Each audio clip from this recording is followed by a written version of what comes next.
Hello YouTubers. Well, I've got some stuff in. Like I said, I was going to do some order from Amazon. I went ahead and got some grass mat medium green here. And I got 2 rolls of it. Which it's actually 12 inch by 50 inches. So my layout's 24 by 48. So I could use that to definitely cover the whole thing. I actually got me some flex track. I don't know if I'm going to use it or not, but fairly reasonable, and I like using flex track instead of having to use a bunch of, connectors. I like using it for straights more than I do curves, just because you don't have as many couplers in it.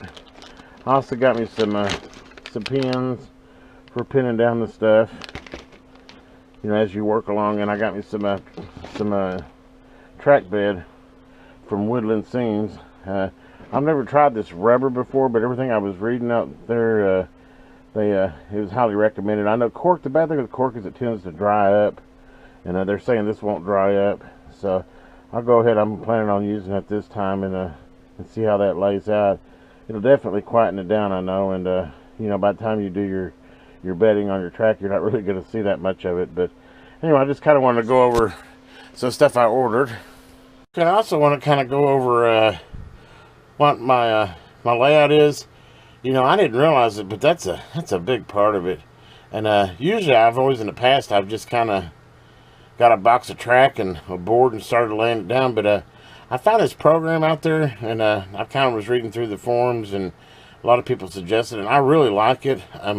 We'll have to see how accurate it is when I actually go to laying it out. I don't know that I'm going to use like every section, but it really helped me kind of think about mapping out what I want to do with this, 2 foot by 4 foot layout. But anyway, let me go ahead and start that up and show you what I came up with. This is my first layout that I laid out here, and basically it's a double oval with a loop in the middle, and I'm pretty proud of this. I spent a bunch of time, probably several hours working with that. But anyway, that's one of my ideas.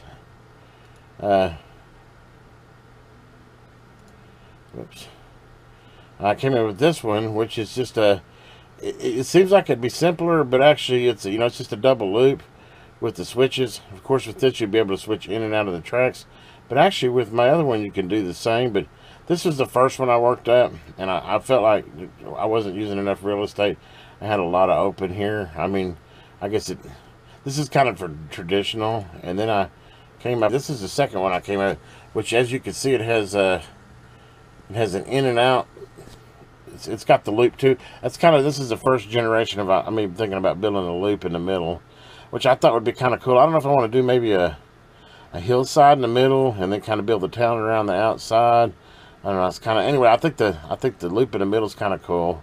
And this has 4 switches on it, and obviously you could switch to the small loop. The train would go around like that, and you could also switch to the small loop, and then you could even switch to the smaller loop. Now, if you had DCC, I guess if you had it timed right, technically you could run 3 trains on this, because you could have one on this loop, one on the little loop, and one on the outer loop. You'd have to have it timed right, but I guess there is that option. But this is the second one, but I was thinking, man, I got to do 4 switches on that, and then I kind of get an inventory of my parts, and then I came up with, I realized I had this double here, and I've got this crossover here, and this is one I'm leaning towards.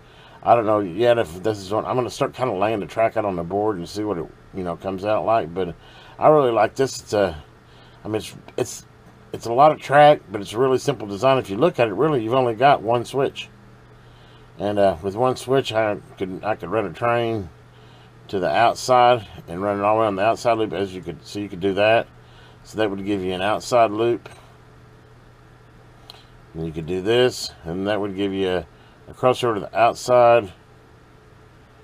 Then it'd come back in, cross, around, outside like that.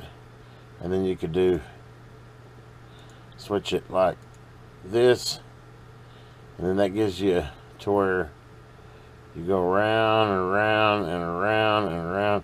And yeah, that'd be a long trip right there. I kind of like that idea, but I don't know, maybe I'm crazy, maybe that wouldn't work. And of course, in the open position, what you'd have an inside loop with a circle, and you would have an outside loop. So again, you could run 2 trains in this pretty easy. I think this would be the easy one to set up for DCC too, because if the switch is set, you know, in the closed or open position, basically what you have is 2 straights here. It'll just go through.